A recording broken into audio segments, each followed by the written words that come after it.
Listen closely, my friends. There is a version of you that no insult can reach. A version that walks through betrayal without becoming bitter, listens to criticism without surrendering its peace, and stands so firmly within itself that the chaos of others feels no more threatening than rain falling on a mountain. That version is not a fantasy. It already exists, buried beneath years of automatic reactions, waiting for one decision to finally set it free. Most people believe anger is power. They believe reacting instantly proves confidence and self-respect. But the truth is exactly the opposite. The people who are easiest to provoke are often the easiest to control. Every insult that steals your peace, every betrayal that keeps you awake at night, and every small inconvenience that ruins your day is proof that someone else has gained control over a part of your mind that should have belonged only to you. The ancient Stoics understood something that most people never discover. Real strength is not found in winning arguments or silencing your enemies. It is found in becoming so emotionally disciplined that no person, no insult, and no difficult situation can force you to become someone you never wanted to be. That is the kind of strength you are about to build. In this video, I will take you through 10 timeless Stoic principles that have transformed ordinary men into calm, disciplined, and unshakable individuals. Each principle builds on the last, and the deeper you go, the more control you will gain over your emotions, your decisions, and your entire life. By the time you reach the final principle, you will understand why the people who seem impossible to offend are often the people who possess the greatest power. So stay with me until the very end, because the last principle is the one that ties everything together, and once you truly understand it, you will never look at anger the same way again. Principle 1. The space that decides your entire life. Think about the last time someone made you angry. Maybe it was a careless comment, a disrespectful look, or a betrayal you never saw coming.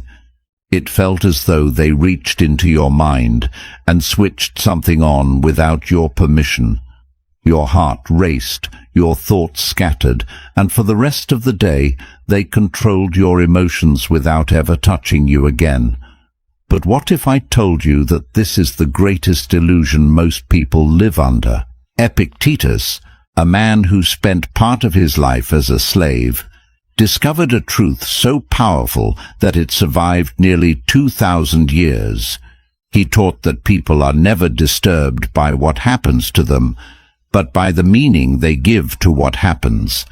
That single idea separates those who remain calm under pressure from those who spend their lives reacting to everyone around them. The event is never the prison.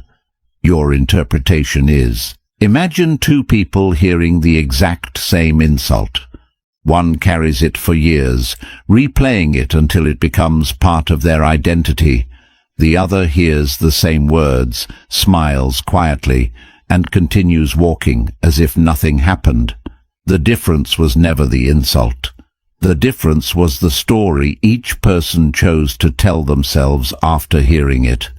One became a prisoner of another person's opinion. The other remained completely free. This is where your power begins. Between what happens to you and how you respond, there is a space so small that most people never notice it. Yet inside that tiny space lives every decision you will ever make, every relationship you will ever build, and every version of yourself you will ever become. The people who master this space are almost impossible to manipulate because they no longer react automatically. They choose. Starting today, I want you to catch that moment before your emotions take over. Not after you explode, not after you regret your words. Before, the instant you feel anger rising, do nothing for a few seconds. Observe it instead of obeying it. That single pause may seem insignificant, but it is the moment weak minds become disciplined minds, and ordinary people begin transforming into the kind of person the world can no longer control. Most people will never practice this because reacting is easier than thinking. They will continue blaming difficult people for their emotions while unknowingly handing over control of their peace every single day. But you are no longer following that path. Principle 2. Stop expecting people to live by your values. One of the greatest sources of anger is not what people do. It is what you expected them not to do. You believed they would be honest because you are honest. You believed they would stay loyal because loyalty means something to you. You believed they would treat you with the same respect you freely gave them, and when they didn't, it felt like they had stolen something from you. But the painful truth is this: you were not betrayed by reality. You were betrayed by your expectations.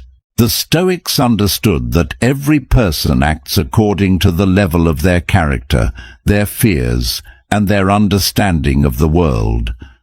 Marcus Aurelius reminded himself every morning that before the day was over, he would meet selfish people, arrogant people, dishonest people, and ungrateful people, not because he was pessimistic, but because he refused to let reality surprise him. When you stop expecting roses from a thorn bush, its thorns can no longer disappoint you. Think about the people who have hurt you the most. If you look closely, the signs were often there long before the betrayal happened. The selfish friend had always been selfish. The dishonest person had always found excuses to lie. The disrespectful person had always shown small hints of disrespect. The pain became unbearable because you kept hoping they would suddenly become someone they had never shown themselves to be. Hope replaced observation, and expectation replaced wisdom. This does not mean you should become cold or stop trusting people. It means you should stop confusing your values with theirs. Judge people by their consistent actions, not by your good intentions. When someone repeatedly shows you who they are, believe their actions before you believe your wishes. That single habit will save you from years of unnecessary disappointment and emotional exhaustion. From this day forward, stop asking, "Why did they do this to me?" Ask a better question instead. What did I ignore because I wanted a different reality? That question shifts your focus away from blaming others and back towards strengthening your own judgment. And once your judgment becomes sharper, fewer people will ever have the chance to disturb your peace. But even after you stop expecting too much from others, there is one trap that still captures almost everyone. It is the desperate need to prove that you are right. And that invisible battle has destroyed more peace, more relationships, and more lives than most people will ever realize. Principle 3. The prison of being right. There is a prison that millions of people enter every single day, yet almost nobody realizes they are inside it. It has no walls, no chains, and no locked doors. It is built from one dangerous belief: I have to prove that I am right. The moment someone disagrees with you, questions your character, or refuses to understand your point of view, your mind quietly declares war. Not because the truth is in danger, but because your ego believes it is. Ask yourself this: how many arguments have you actually won? And now ask a far more uncomfortable question. How many of those victories made your life better? Most people spend years collecting small victories that cost them their peace, their relationships, and sometimes even their future. They walk away feeling correct, yet strangely empty, because the ego celebrates winning the battle, while the soul quietly mourns everything that was lost to achieve it. The Stoics understood something that modern people almost never stop to consider. Your opinion of yourself should never depend on another person's agreement. Marcus Aurelius ruled an empire, yet he constantly reminded himself that being understood by everyone was never his responsibility. His responsibility was to live according to reason, even if the entire world misunderstood him. That is real confidence. It does not demand applause. It does not chase validation. It simply stands in silence because it already knows its own worth. Imagine standing before a mirror covered in mud. Would you waste hours arguing with the mud, demanding that it show your reflection? Of course not. You would simply clean the mirror or walk away. Yet every day people argue with minds that have already decided not to listen. They fight for understanding from those who never intended to understand them. They keep knocking on doors that were never going to open, then wonder why they feel exhausted. From this moment on, stop measuring success by how many arguments you win. Measure it by how many battles you no longer need to fight. Because every unnecessary argument steals a piece of your attention, and attention is the most valuable currency you possess. The strongest person in the room is rarely the one who speaks the longest. It is the one who knows exactly when silence has already said enough. But there is an even deeper level of freedom. Even if you stop arguing with people, they can still live inside your mind for days, weeks, or even years. And as long as they occupy your thoughts, they still control part of your life. Principle 4. The second arrow that destroys your peace. Very few people are destroyed by what happens to them. They are destroyed by what they keep doing to themselves after it happens. The insult lasts 5 seconds, but they replay it for 5 years. The betrayal happens once, but they relive it every night before they fall asleep. The rejection ends in a single moment, yet they carry it into every future relationship, every new opportunity, and every quiet moment when their mind has nothing else to hold on to. The world wounded them once. They chose to keep the wound open. The ancient Stoics believed that pain is often unavoidable, but prolonged suffering is usually a choice hidden beneath unconscious habits. The first blow belongs to life. The second blow is the one you deliver to yourself every time you replay the memory, rewrite the conversation, imagine a different ending, or wonder what you should have said instead. That second blow is always heavier than the first, because it is repeated thousands of times until the pain becomes part of your identity. Imagine carrying a burning piece of coal in your hand because someone else threw it at you. At first, it hurts because of what they did, but after several minutes, the pain no longer belongs to the person who threw it. It belongs to the person who refused to let go. This is exactly how resentment works. Every day you continue carrying it, you are asking yesterday to keep controlling today. And yesterday always accepts the invitation. This is why some people never truly move forward. Their bodies live in the present, but their minds remain trapped inside conversations that ended years ago. They wake up each morning believing they are facing a new day, when in reality they are reliving the same emotional experience with different scenery. Time alone does not heal. Awareness does. Healing begins the moment you stop feeding old memories with fresh attention. From this day forward, every time your mind drags you back into an old argument or an old betrayal, ask yourself one question. Am I remembering this to become wiser, or am I remembering it to suffer again? That single question will expose whether your mind is searching for freedom or simply repeating an addiction to pain. Because the strongest people are not those who never get hurt. They are the ones who refuse to bleed from the same wound forever. But even after you learn to release the past, there is one enemy that remains more dangerous than every insult, every betrayal, and every painful memory combined. It has followed you since childhood. It speaks in your own voice, and most people obey it without ever realizing they have a choice. Principle 5. the enemy who speaks with your own voice. There is someone you have listened to every single day of your life. Someone who knows every mistake you have ever made, every fear you have tried to hide, every regret you wish you could erase.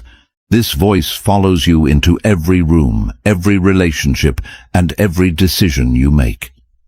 Most people spend their lives trying to defeat difficult people, never realizing that the person who has stolen the most peace from them has been speaking from inside their own mind all along.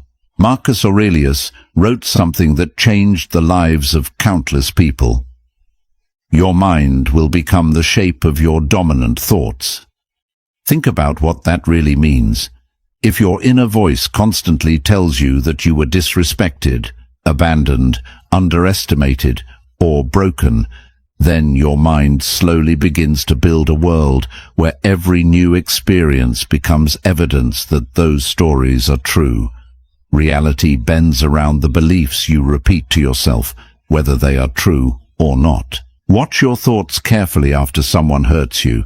The event ends quickly, but your mind refuses to let it die. It begins whispering, "You should have said more. They never respected you. You'll never change. They'll probably do it again." Notice something terrifying about this voice. It never arrives to solve your suffering. It only arrives to keep it alive. It disguises itself as protection while quietly becoming the source of your prison. The Stoics understood that the mind is like a kingdom. Every thought you accept without questioning is like opening the city gates to a stranger. Some thoughts arrive carrying wisdom. Others arrive carrying fear, pride, resentment, and insecurity. If you never question who you allow inside, those visitors eventually become rulers. And before long, your emotions no longer belong to you.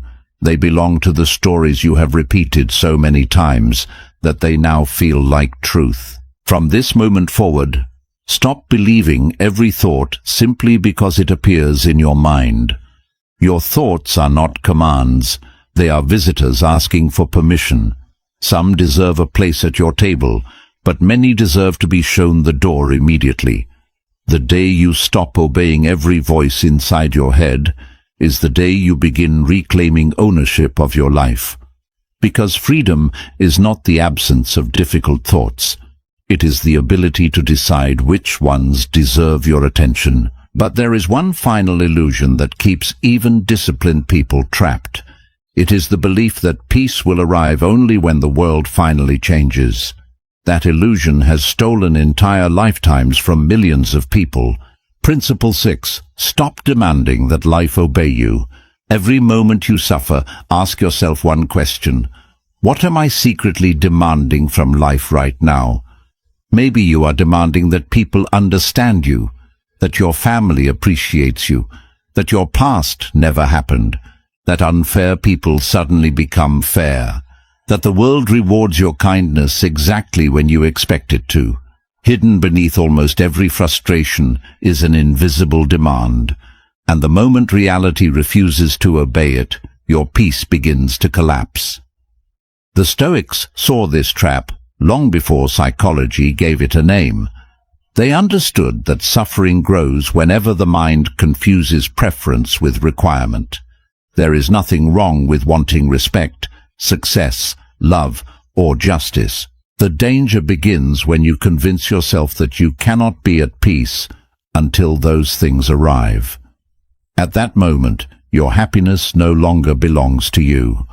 It belongs to circumstances you cannot command, people you cannot control, and a future that has not even happened yet. Imagine standing in the middle of the ocean screaming at the waves because they refuse to become calm. The sea does not hear your anger, the wind does not negotiate, the storm does not apologize. Yet every day, millions of people do exactly that with life itself. They argue with reality, wishing yesterday had never happened, wishing difficult people were different, wishing pain had chosen someone else. Reality never loses these arguments. Only the person arguing with it does. Marcus Aurelius woke every morning knowing that the day would contain disappointment, injustice, misunderstanding, and loss. Yet instead of asking life to change its nature, he prepared his own mind to meet it. That is why he remained steady while others collapsed. He understood that peace does not come from living in a perfect world. It comes from carrying a mind that does not depend on perfection to remain whole. The strongest people are not protected from chaos. They are prepared for it before it arrives.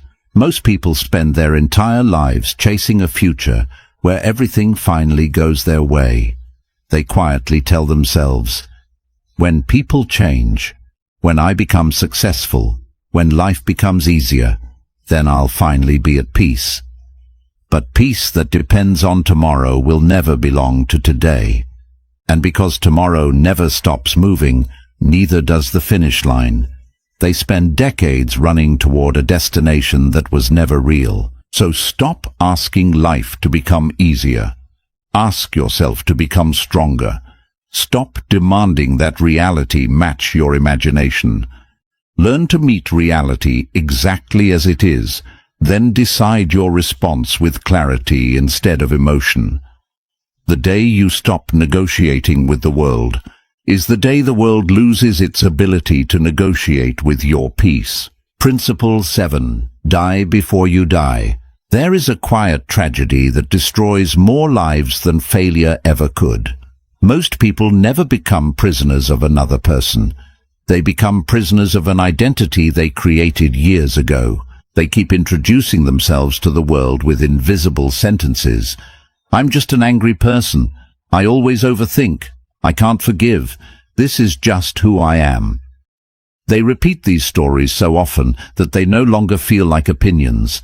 They feel like facts. And once a story becomes your identity, your mind will defend it, even when it is making you miserable. The Stoics believed that every sunrise offered a second birth. Yesterday's mistakes, yesterday's humiliation, yesterday's victories, none of them had the authority to define today unless you carried them across the night. Seneca warned that we suffer more in imagination than in reality, but there is another truth hidden beneath his words. We also remain trapped because we are terrified of letting the old version of ourselves die. We cling to familiar pain simply because it is familiar, forgetting that comfort and freedom are rarely found in the same place. Imagine a snake refusing to shed its old skin because it feels safe. At first, nothing seems wrong, but as the snake grows, the skin becomes tighter, heavier, until the very thing that once protected it begins to suffocate it. Human beings do the same. Your anger once protected you. Your pride once protected you. Your emotional walls once protected you. But what protected you yesterday may be imprisoning you today. Growth always demands the death of an old identity before a stronger one can be born. This is why so many people change their jobs, their cities, even their relationships, yet carry the same suffering everywhere they go. They believe they need a different environment, when what they truly need is a different identity. Wherever the old self survives, the old life quietly follows. You cannot build an unshakable mind while protecting the habits that keep breaking it. Something inside you must end before something greater can begin. So ask yourself a question that most people avoid for their entire lives. If I met myself for the first time today, would I choose to become the person I currently am? If the answer is no, then stop negotiating with the past. Let the old version of you die with dignity, not your memories, not your humanity. Only the identity that no longer serves the future you are trying to build. Because the greatest transformation is never becoming someone new. It is finally having the courage to stop pretending you are still the person you used to be. And yet, even after you leave your old identity behind, one final test remains. It is the test that reveals whether your peace is real or merely temporary. Because anyone can remain calm when life is easy. The true measure of your character is revealed when life gives you every reason to lose yourself, and you refuse. Principle 8. Become the observer of your own mind. There comes a moment in every person's life when they realize something that changes everything. You are not your anger. You are not your fear. You are not even the endless stream of thoughts passing through your mind. Yet most people spend their entire lives identifying with every emotion that appears within them. The moment anger rises, they become anger. The moment fear arrives, they become fear. They never stop to ask the one question that separates a free mind from a captive one. Who is the one noticing all of this? Marcus Aurelius practiced a discipline that few people truly understand. Whenever a powerful emotion appeared, he did not immediately obey it. He stepped back mentally and examined it as though it belonged to someone else. He understood that the instant you begin observing an emotion instead of becoming it, that emotion starts losing its authority over you. Awareness creates distance, and in that distance, freedom quietly begins to grow. Imagine standing beside a river. The water never stops moving. Leaves, branches, and debris constantly drift past. Now imagine jumping into that river every time a piece of debris appears. You would spend your entire life fighting a current that never ends. Your thoughts are no different. They are constantly moving, constantly changing, constantly trying to pull you into stories that may have nothing to do with reality. Wisdom is not learning how to stop the river. Wisdom is learning to remain on the riverbank and watch it flow without being carried away. This is why the strongest people are often the quietest. Their silence is not weakness, it is observation. While everyone else is reacting automatically, they are watching their own minds with remarkable clarity. They notice anger rising before it becomes words. They notice pride before it becomes conflict. They notice fear before it becomes surrender. They have trained themselves to witness their inner world before acting upon it. That single habit gives them a level of self-control that most people mistake for natural talent, when in reality it is years of conscious discipline. From this moment on, practice becoming the observer instead of the actor inside your own mind. When anger appears, don't say, "I am angry." Say, "Anger is visiting me." When fear arrives, don't say, "I am afraid." Say, "Fear has appeared." Those few words may seem insignificant, but they quietly break the invisible chain between you and your emotions. You begin to remember that emotions are temporary guests, not permanent rulers. They can knock on your door, but they do not have the right to own your house. Principle 9. Live as if this moment will never return. Close your eyes for a moment and imagine being given one final sunrise. One final conversation with the people you love. One final chance to hear the wind, to watch the rain, to feel your own heartbeat. Now ask yourself something that most people avoid their entire lives. Would you still waste this day proving strangers wrong? Would you still spend hours replaying an insult from someone whose name the world will soon forget? The tragedy of human life is not that it is short. It is that we live as though it is endless, carelessly trading irreplaceable days for emotions that will never matter in the end. The Stoics carried a practice that frightened most people because it forced them to face the one truth no one can escape. They called it memento mori, remember that you will die, not as a threat, but as a liberation. Marcus Aurelius reminded himself that every person who praised him, criticized him, loved him, or hated him would soon disappear, just as he would. Suddenly, the argument that felt so important became meaningless. The insult lost its poison. The ego lost its appetite. Because when you see life through the eyes of mortality, almost everything your mind clings to reveals itself as painfully small. Look at the people around you. One day, every face you know will become a memory. Every place you visit will belong to another generation. Even your own name, spoken so often today, will eventually be spoken for the last time. This is not a reason to fear life. It is the reason to stop wasting it.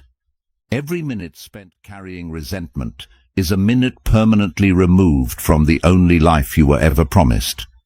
Every night spent arguing with yesterday is another sunrise you will never experience again. Imagine holding a glass made of crystal so thin that it could shatter at any moment. You would not grip it with anger. You would not throw it across the room because someone offended you. You would handle it with extraordinary care because you understand its value. Your life is infinitely more fragile than that glass. Yet most people protect objects more carefully than they protect their own peace. They gamble away hours, months, and even years over things that will not matter when they reach the end of their journey. So live with the awareness that today is not guaranteed to return. Speak with intention. Forgive more quickly. Walk away from battles that only feed your ego. Protect your attention as though it were the most valuable thing you own, because it is.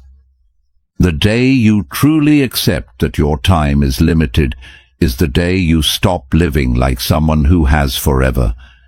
And strangely, that is the day you begin to feel truly alive. Now only one principle remains. It is not about controlling your emotions, your thoughts, or even your time. It is about becoming the kind of person whose peace no longer depends on anything outside of them. This final principle is where every lesson you've learned comes together, and once you understand it, you will never have to search for freedom again. Principle 10. Become the mountain. Everything you have learned until now leads to this one truth. You do not become free when people finally respect you. You do not become free when life stops hurting you. You do not become free when the world becomes fair. You become free the moment your inner world is no longer controlled by your outer world. That is the destination every Stoic philosopher spent a lifetime walking toward. Not perfection, not comfort, but a mind so deeply rooted that no storm could tear it from the ground. Imagine a mountain standing beneath a sky that never stays the same. One day the sun warms its face. The next, snow buries its peaks. Violent winds crash against its cliffs. Thunder shakes the valleys below. Yet the mountain never argues with the weather. It never begs the storm to stop. It never celebrates the sunshine as though it will last forever. It simply remains what it is. Strong, silent, unmoved. The mountain understands something most people never will. The storm is only a visitor, but your character is your home. Marcus Aurelius lost children. Seneca lost everything he had built before being ordered to die. Epictetus lived in chains before he ever spoke about freedom. None of them became great because life spared them from suffering. They became great because suffering failed to change who they chose to become. The world broke their plans, stole their comfort, and tested every belief they held. Yet it could never steal the one thing they guarded above all else, the sovereignty of their own mind. That is why their words are still alive centuries later, while the names of the people who tried to destroy them have almost disappeared from history.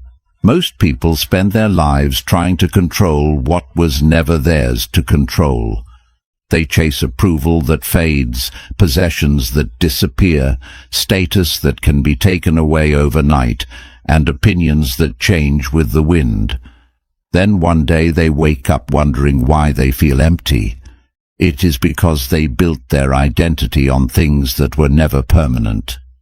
But the person who builds his life on character instead of circumstance becomes impossible to shake. When praise comes, he remains humble. When criticism comes, he remains steady. When success arrives, he remains disciplined. And when loss inevitably finds him, he remains whole, because his peace was never borrowed from the world in the first place. So from this day forward, stop asking yourself, how can I make life easier? Ask a better question. How can I become the kind of person that even a difficult life cannot defeat? The answer to that question will change every decision you make. Every insult will become training. Every failure will become instruction. Every setback will become another stone beneath your feet instead of another weight upon your shoulders. This is not the end of your journey. It is the beginning of a life where your greatest strength is no longer what happens to you, but who you choose to become because of it. One day, someone will try to provoke you. Someone will underestimate you. Someone will speak words they hope will steal your peace. And in that moment, you will remember these 10 principles. You will pause. You will breathe. You will smile quietly, not because life has become easier, but because you have become stronger than the life that once controlled you. And that is the highest form of freedom any human being can ever achieve. If you've made it this far, you've already taken the first step toward becoming someone the world can no longer control. Life will still test you. People will still disappoint you. But now you know that your greatest strength has never been the ability to control others. It has always been the ability to control yourself. The next time someone tries to steal your peace, don't react immediately. Remember these 10 principles, pause for a moment, and choose the response that your highest self would be proud of.